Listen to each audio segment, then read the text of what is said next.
On today's show, the Dallas Mavericks get a big home opener win against the Memphis Grizzlies. How does Luka Doncic make it so easy? And what have we learned about Christian Wood through 2 games? Talk about all that and more on today's Locked On Mavs. I'm Luka Doncic, and this is Locked On Mavericks. Mavericks, NBA champions. Bang! It's good, and the Mavericks have won the game. I don't believe you shouldn't be here.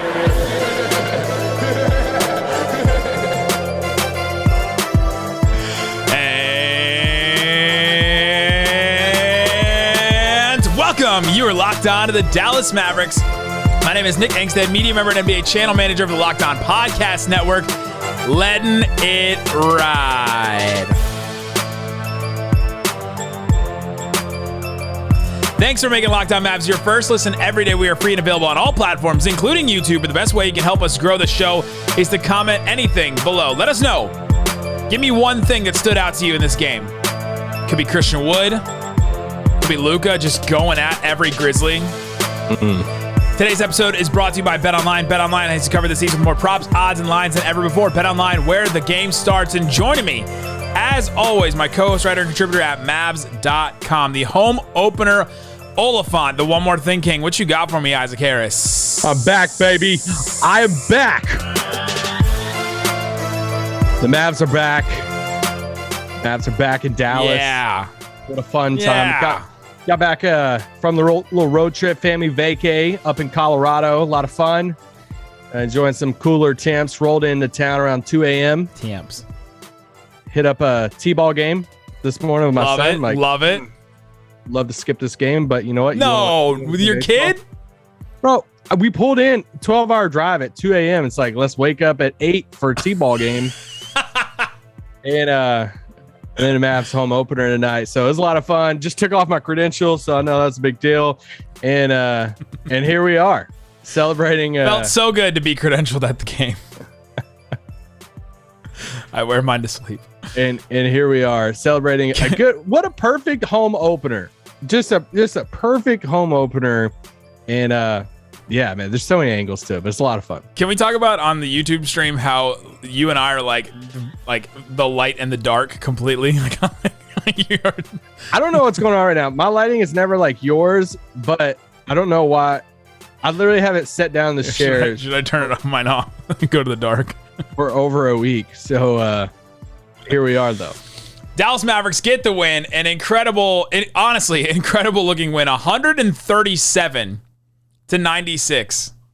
Like, just look at the game flow chart from this game, and it tells you a lot. The Mavericks always led. Their largest lead was 42 points. Grizzlies never led in this game ever. The Mavericks never led, no lead changes, anything. And Luka only had to play 29 minutes, just about 30 minutes, let's say. 32 points, 7 boards, 10 assists, 2 steals, 2 blocks, hit 4 threes. 4 of his 5 free throw attempts. Isaac, why was it so easy for Luka in this game? I mean, I don't know if it was the stage. I don't know. I mean, we have to say this off the top too. You know, this is second night of a back-to-back for Memphis. So I think, you know, however you want to say. Thanks for you being the one to couch it, because usually I'm the one that couches these nice wins and then people get mad at me. Well, it's still a really nice win. You just got to say it because, you know, some people are saying hey, it's a schedule loss. However you feel about all of that. Memphis did look very sluggish. Memphis had played 3 games in 4 nights. They were on the second night of a back-to-back. They played in Houston the night before. It was a tough game. They had to play all the way into the fourth quarter. Like, it was a really tough game for them. And then their flight was late too. So like, it was a late flight. They had already played a bunch of games. Like, I know Crimea River that the private jet was late for the Grizzlies team, but all that stuff adds up. They were also still without Jaren Jackson Jr. and Zaire Williams, and Dylan Brooks was supposed to play in this game, but he was a late scratch as well. So they were essentially missing 3 starters. It was just a lot of things going wrong for the Grizzlies. But the Mavericks, I mean, that's not a 40-point difference. No. So I just wanted to get that out there really quick. Yeah. Now let's turn the page on that. All right. I extended it, of course. Sorry. And how Dallas just dominated this. But, I mean, the first quarter from Luka is probably in the top 3 quarters for him that he's ever played. 21 points in that first quarter. He's 8 of 10 from the field, hit 3 threes. he had 3 assists, 4 rebounds. I mean, he just did everything. And it was full on. We know how much Luka loves the moment of big games, fun games, entertaining games. We got a Luka grabbing the mic before the game tonight, the home opener, and welcoming fans to the arena to watch the Mavs and all of that. He grabs the mic and goes, I'm Luka Doncic, and this is Locked On Mavericks. Broke out a new colorway of his shoe, the Georgetown PEs. It's just, it's a fun night. The home opener for every team has a certain buzz to in the arena. They announced the whole roster, just a lot of fun stuff. So for Luka the entertainer, Luka the fun Luka, this was all for him. And I mean, the dude just loves that moment, and he delivered in that first quarter. All the coaches wearing Luka ones as well on the Mavericks. Yeah, a lot of the coaching staff, a lot of team employees tonight wearing Luka one. Luka ones were everywhere tonight, but some of the stuff he did in that first quarter.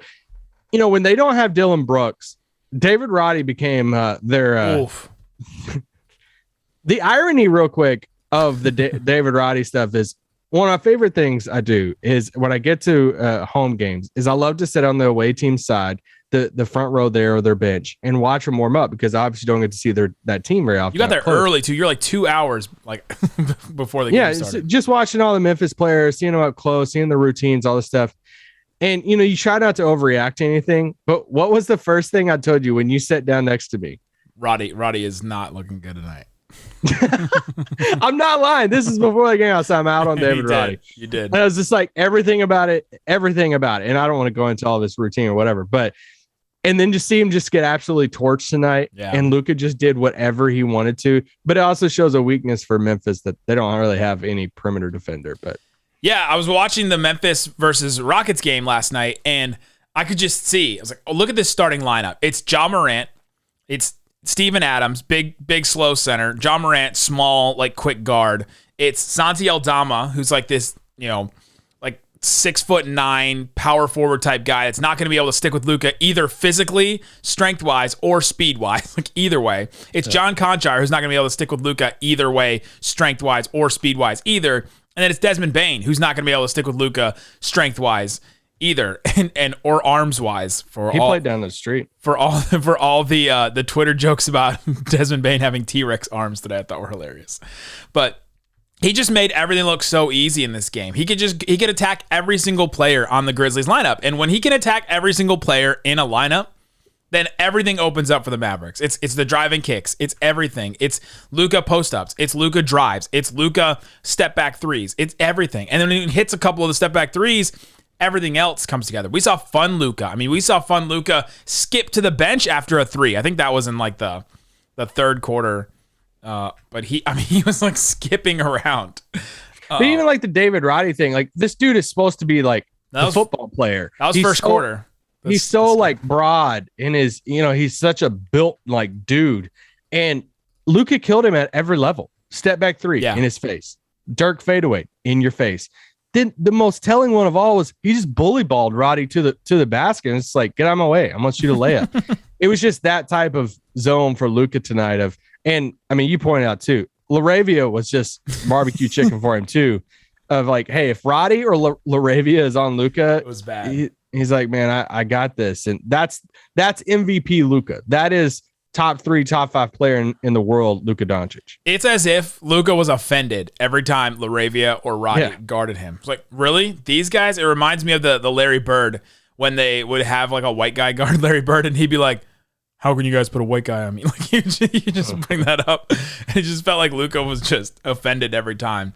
And he dominated in this game. He joins Mark Aguirre, Jim Jackson as the only players to score 30-plus points in each of the first 2 games of the season for the Mavericks. Jim Jackson, get this, 74 points in 2 games to start the season for the Mavericks in 1994. He scored 37 points in both the first 2 games. That's a nuts start to the season. Luka had 67 points. He played 81 minutes in those 2 games. Luka had 67 points in 66 minutes over these first 2 games. Just an incredible run.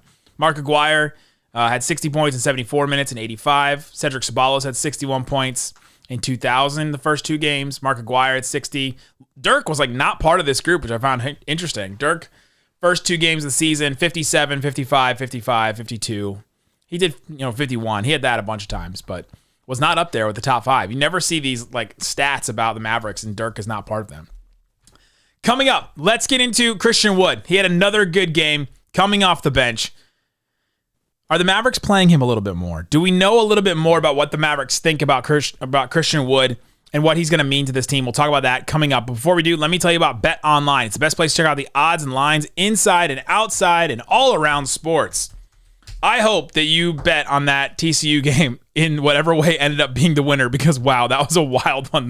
Everybody in the press row that I was at was talking about TCU and that comeback in football. So you can go check that out. You can go check out a whole bunch of different NBA props as well. Lakers versus Blazers on Sunday. Isaac, I know you're going to have that one like right on your TV.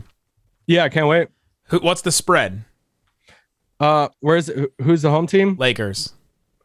Oh, Lakers, but it's not going to be by a lot. It's going to be like 3.5. Lakers by 3. He got it. He got it almost exactly. Ooh. You can go check that out and more. They have futures as well. Luka MVP odds. They have that. Go check it out. It's BetOnline, where the game starts. All right, Isaac. Christian Wood played another really good game. Christian Wood becomes the first player in Mavericks history to score 50 points in his first 2 games combined as a Dallas Maverick. So not to start a season, but his first 2 games as a Dallas Maverick. 25 points, 12 boards, 4 of them on the offensive end, 3 assists that I thought were all impressive. 12 of 14 from the free throw line.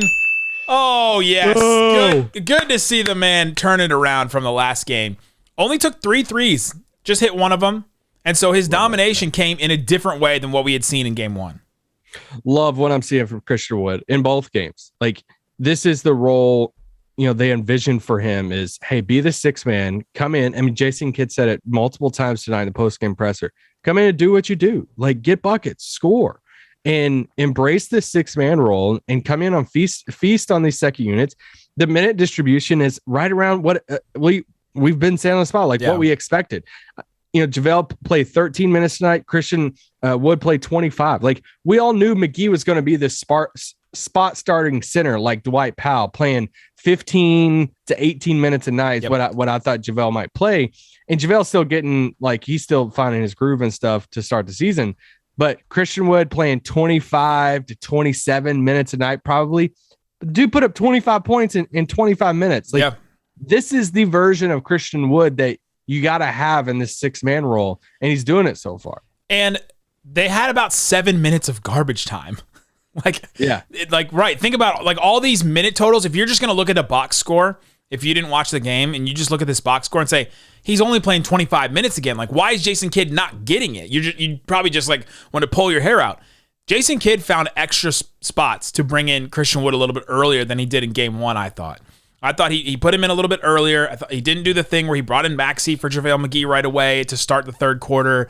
He played, Christian Wood a little bit more, and Christian Wood played more minutes than Reggie Bullock, who started. He played more minutes than JaVale McGee, who started. He played, he played 2 less minutes than Dorian Finney-Smith, who usually leads the Mavericks in minutes played. So this was a different type of game, and I thought Jason Kidd tried to insert Christian Wood a lot more. So for those asking after game 1, why can't Christian Wood get more than 24 minutes?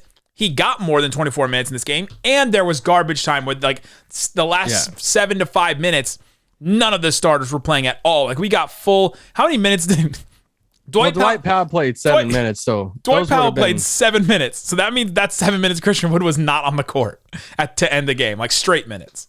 Yeah, so those 7 minutes, at least a couple of them probably would have went to Christian Wood. Maybe a couple of them would have went to Maxey probably if it was like a closer game, something like that. But it's, when you look at the combination of him and Luka together, he sat down at the podium tonight post game, and smiling. My first question, smiling. My first question to him, just starting the whole thing off, I just said, Christian, you look like you had a lot of fun out there tonight. Like, what is it?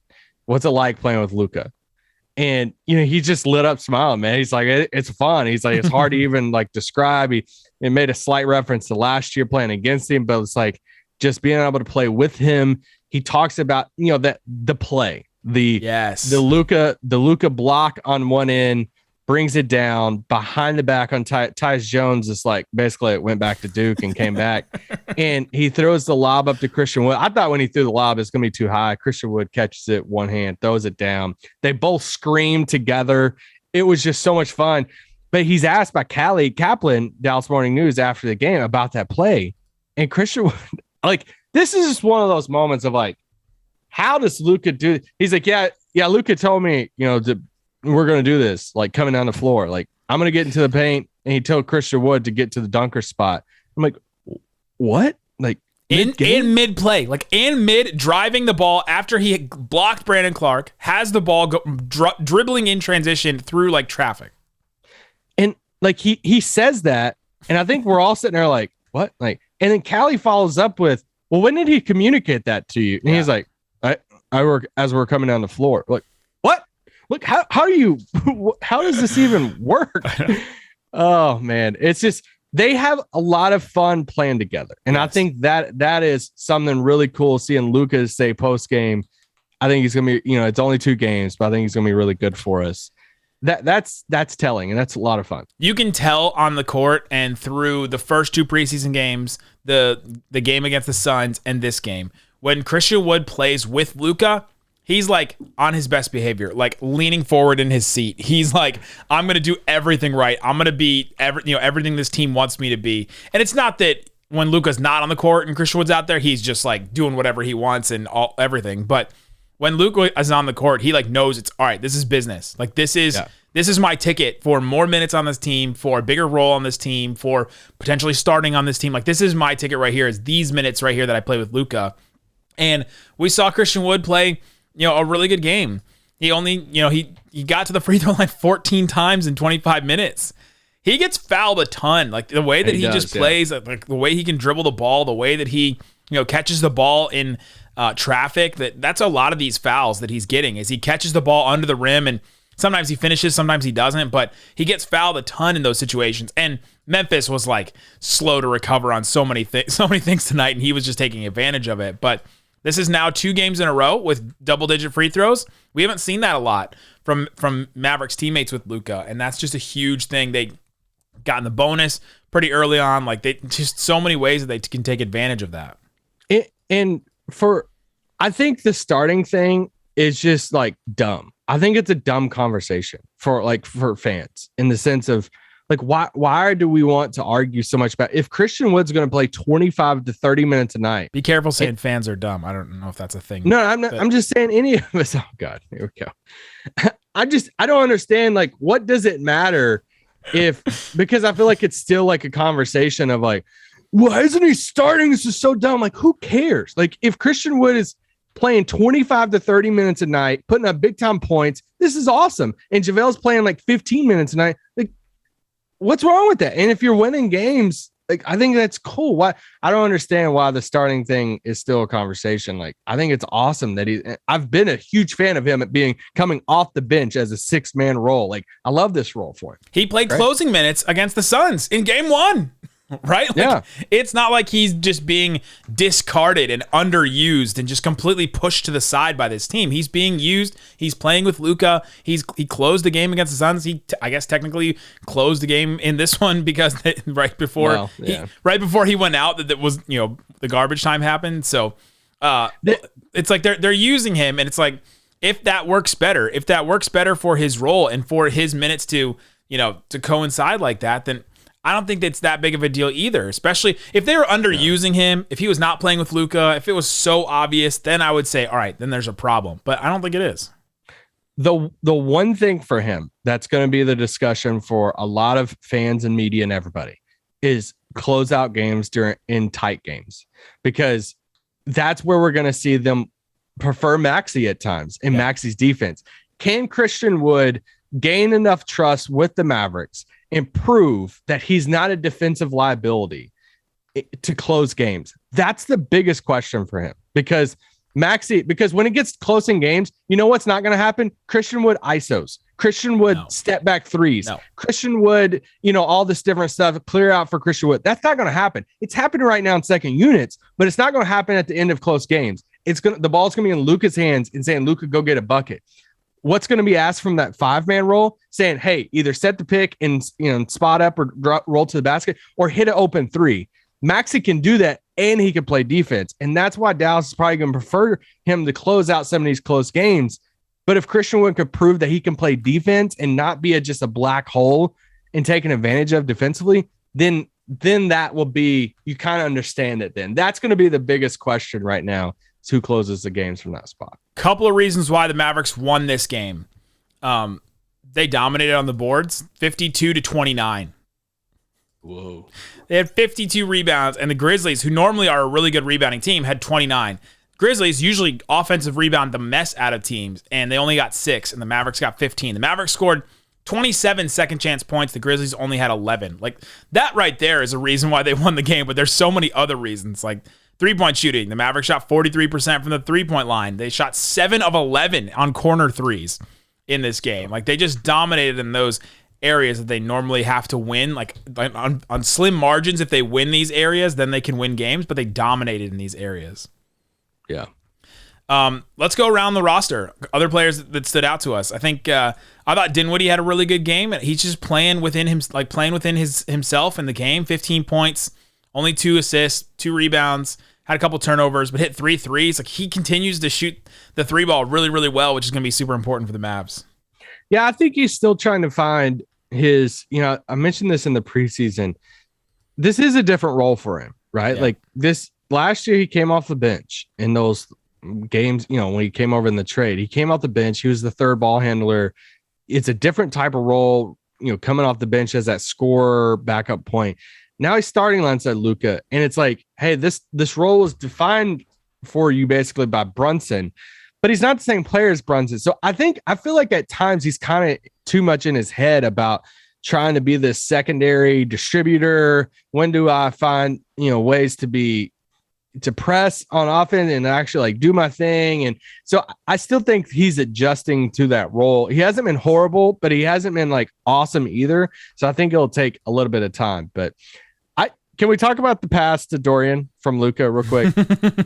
Yeah, it was amazing. It was a pass. I honestly do believe Luka. I think somebody could see the quote on Twitter and be like, oh, he's just kind of bullcrap and whatever.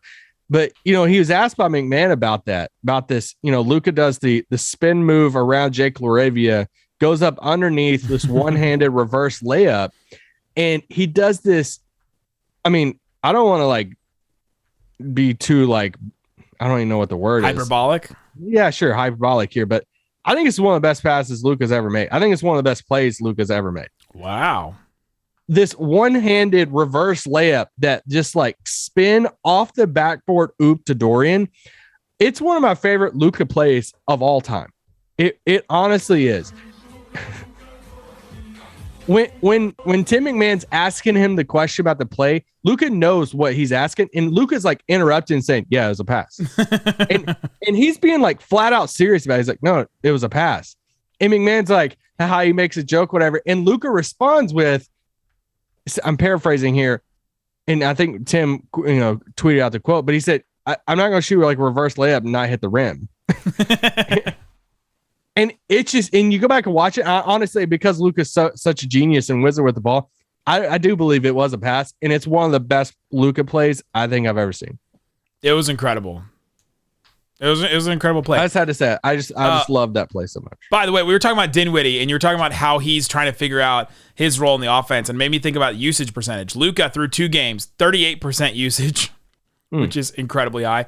Guess who's number 7 in the NBA? And I'll give him number 6 because there's one player that's only played 1 game. Guess who's number 6? Christian Wood, 35% usage. Like, starting or not, he's being used with this Mavericks team. You know how you don't get that usage? By starting.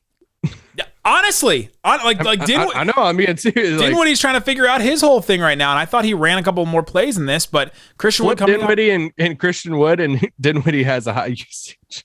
Yeah, right. Because Dinwiddie would just be the only one on the floor like that could score. Yeah. Anybody else that stood out to you? Let's see. We got Josh Green got hurt at the end, and I don't know. I almost asked Kid about it post game, but I don't know what happened to him. Yeah, we haven't heard any updates on that. I'm sure we'll have some by Monday when we do our next show. I thought Tim Hardaway played a little bit more into in garbage time. I mean, he did. Yeah. Than we would have thought. He ended up getting 8 free throw attempts. He went 8 of 8 from the line. He was only 3 of 10 from the field. Like, he still is just struggling, trying to get back into rhythm. But I thought that extra garbage time gave him some time to just go out there and get a couple buckets. Like, just see it go through the net a couple times and maybe get some rhythm in you. Yeah, and I think that's why you see coaches, do that sometimes. It's like, hey, why is this player out on the floor? And it's to try to get them rhythm. Hey, get some shots up. Just get more feel for the game. Can I tell you one of my biggest takeaways for the whole night? I'm ready. What on God's green earth? Oh, I know what you're gonna say. Is going on with Power Ranger Mavs Man? It's like the Mandalorian and a Power Ranger mated. and created this being armor. So if you've listened to this show, and you do listen to this show, you know my plight with Mavs Man. Mavs Man is the mascot the Mavericks have that has skin graft a basketball over his skin and is terrifying to all that see him. And so they do this whole redesign. I posted it on Twitter, and it's probably everywhere. But they do this whole redesign of Mavs Man's costume where he looks like a rocket man. Like, he just looks like he has Power Ranger armor that is meant to go into space. Yeah. Why would you redesign all of what Mavs Man is and not just get rid of Mavs Man and start over? Right? Like, if you're restarting Mavs Man, you've admitted failure with Mavs Man. Also, this whole thing over the offseason where they made like a comic that showed Mavs Man's origin and like how he became Mavs Man, and then they just completely scrap it in the first home opener where they're like, oh, he's now a spaceman. I have thoughts, but I'm all here for Champ. I'm team Champ. Champ is great. I have no problems. Champ and I made eye contact twice today. Just Power Ranger Mavs Man threw me off. He came in jumping over the scores table. He did do a front flip over the scores table, which I thought was incredibly impressive. Yeah, but anyway, whoever's in the suit is great, doing a great job. But the suit itself, I also need to know, is the basketball skin under the helmet? Like, if he took the helmet off, is it still basketball? You'll never know. Is it still basketball skin? If he took the armor off, like the plated armor off his arms, is it still basketball skin? Possibly. I just wasn't expecting like great value RoboCop. Is this what it looked like? It did look like RoboCop a lot. And it threw me all off. But I guess it's just a way for them to like connect with like younger fans if they keep the comics going. I guess it's like a replacement for Mavrello, which I mean, R.I.P. Mavrello. Where has he's MIA? He's missing in action. Yeah, can we get a PI out? Did they bury? They buried Mavrello back under the arena. That's where they found him. I mean, they might as well just put him back. Maybe this is Mavrello, but he's in like Krang in the he's like operating it like a suit, like a big mech suit. Anyway, back to the game. Tyler Dorsey hit some shots late. He deserves an apology from all of you. Yeah, shout out to all the people out there. He had good shots in this one, but wanted to cut him after. Campazzo was there. He was there on the bench. They're trying to figure out some visa stuff with him, so he should be good to go in a couple weeks, maybe next week. But he was in the building, got introduced with the rest of the roster. Yeah, no Facu, no Frank Ntilikina tonight, no Bertans tonight. But yeah, it was a fun night. I mean, for a home opener, you needed a bounce back win. Yeah. Because you had the Suns game. That was a disaster. And you needed this because you got a frisky Pelicans team coming up on Tuesday. Shout out, Tuesday is my birthday. So I need that Mavs win on my birthday. But you don't want to go into playing the Pelicans, 0-2, all that crap. Then you have Brooklyn coming up on Thursday. So got a couple of away games this week. And yeah, Tuesday should be a lot of fun. Absolutely. We'll have a post game, and we'll continue to do our overreactions after 2 games on Monday. So come back and check out that. Guys, thanks so much for listening to Locked On Mavs. Peace out. Boom.